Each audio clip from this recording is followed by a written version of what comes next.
This is the plaintiff, Susan Averbach.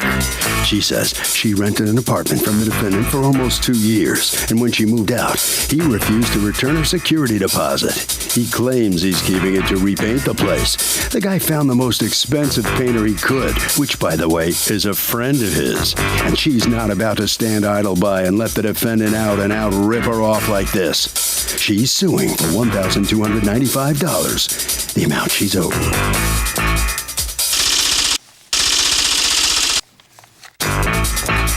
This is the defendant, Matthew D. Simone.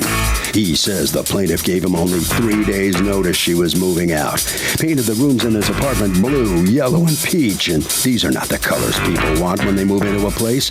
He has every right to keep the plaintiff's money, to fix the place up, and that's just what he's doing. He's accused of holding on tight.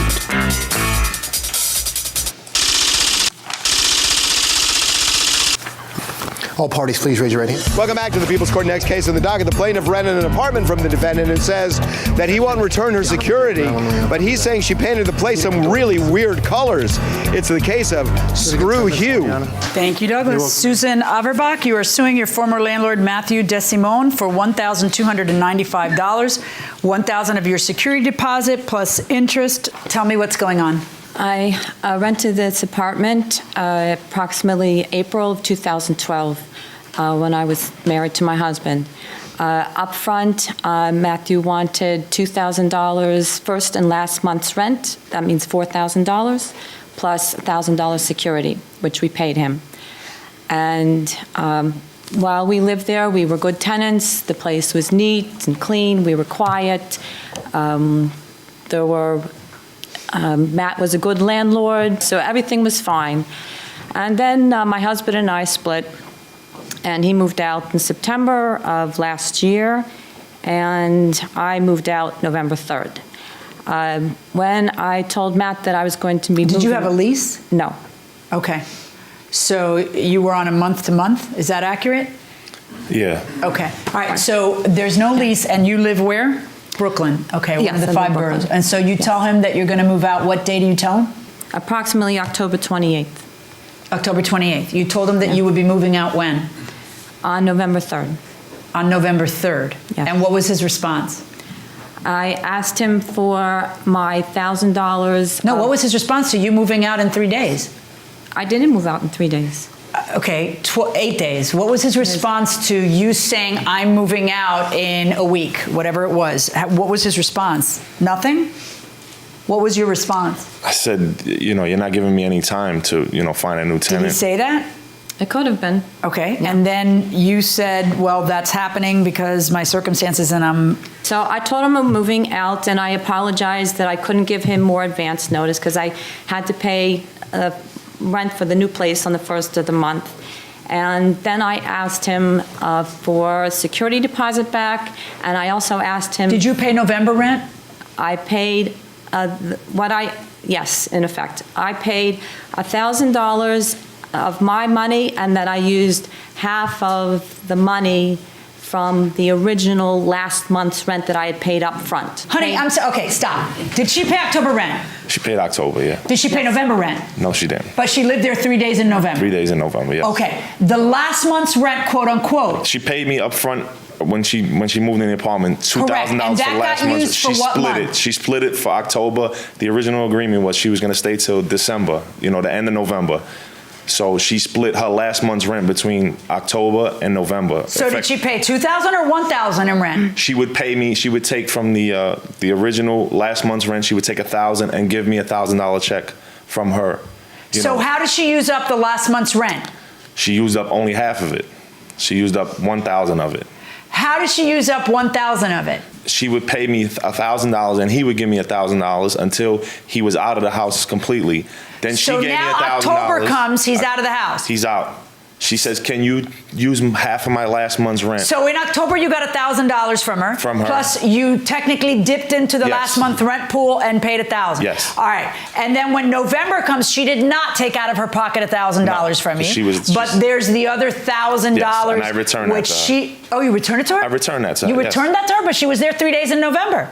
I did. Did he return the $1,000 to you? Yeah, after. And you're suing him, and you moved out in November? She's suing for her security. I know she's suing for her security, but he returned that $1,000. There's, in essence, after all this banter, there is $1,000 in the pot for rent. But she stays past October 31st. She stays into November. Yes. She uses 3 days in November, but you let her stay there rent-free in November? Yes. And you returned that $1,000 to her, so she pays no rent for No rent November. for November. Did he return that $1,000 in rent to you?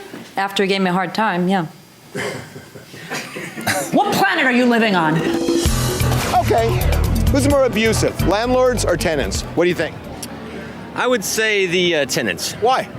because they know that they're protected by law, and as long as they don't do anything outrageous, they're going to be okay. That's actually not a bad point. What do you think? I think like landlords are kind of have authority over the tenants a little bit, but I think landlords, because they can come up towards you and They got more power. Yeah, exactly. You're going to be the tiebreaker.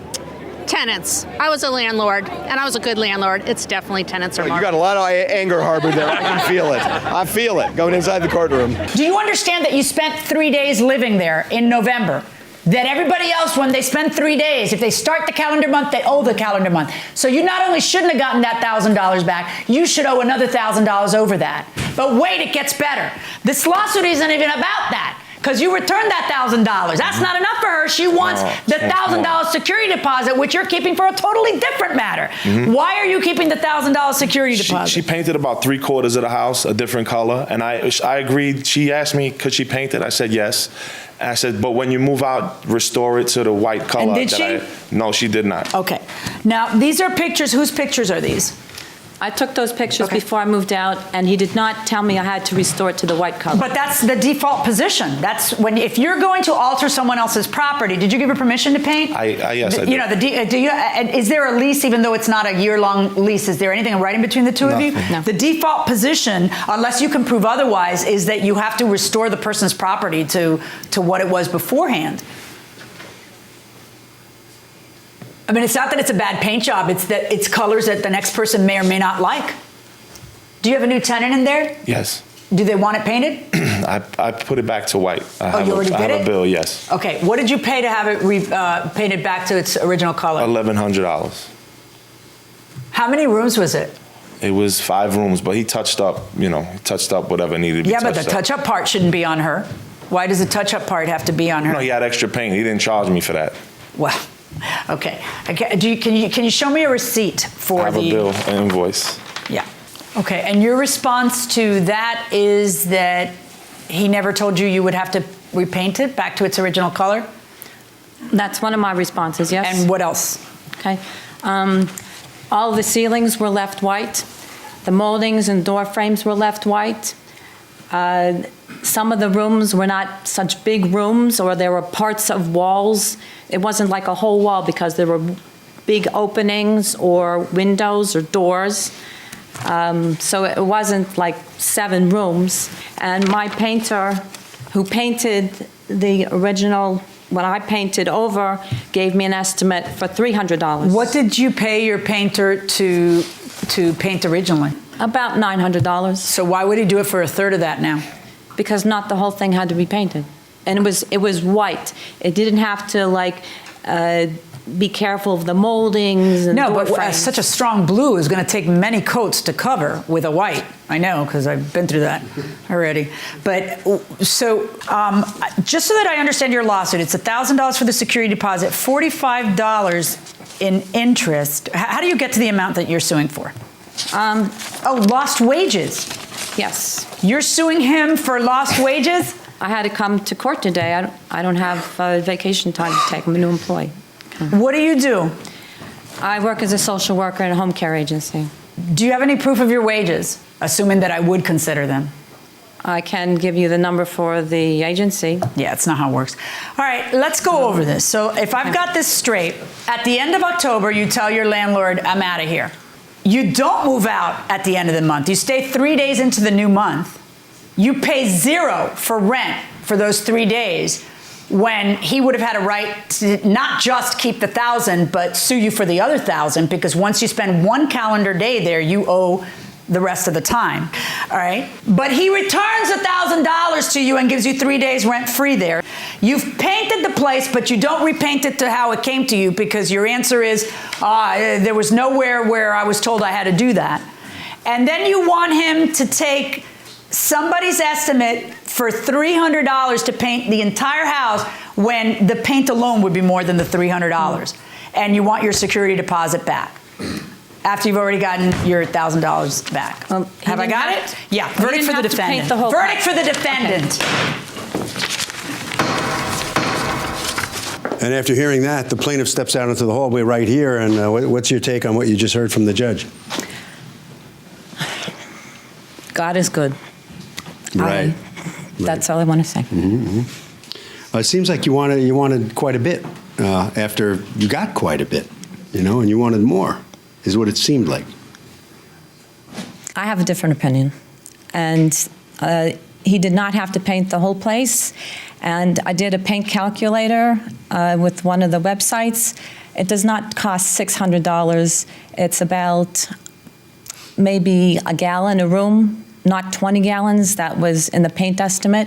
Okay. So I think his evidence was not accurate. All right. And I got what I deserve, and he's going to get what he deserved. Okay. All right, so head right down this way, or come on in here. Does it take 20 gallons to paint? Is that what you, 20 gallons? I'm not the painter, so I don't know. I know who you are, but I just asked you. You think it takes 20 gallons to paint? Yeah. What is it, 1,600 square feet? Yes. 20 gallons? All right, you think that was a fair estimate? Yep. And what do you think she was like as a tenant? Oh, she was a good tenant. Just, towards the end, they got a little crazy with her, with, the divorce and everything, but I'm happy with the decision today. All right, let's see what Harvey has to say. You know what? Tenants are not allowed to make changes in the apartment without the landlord's permission. And let me just say, even if the tenant truly believes the change is an improvement, it doesn't matter. The landlord has to approve.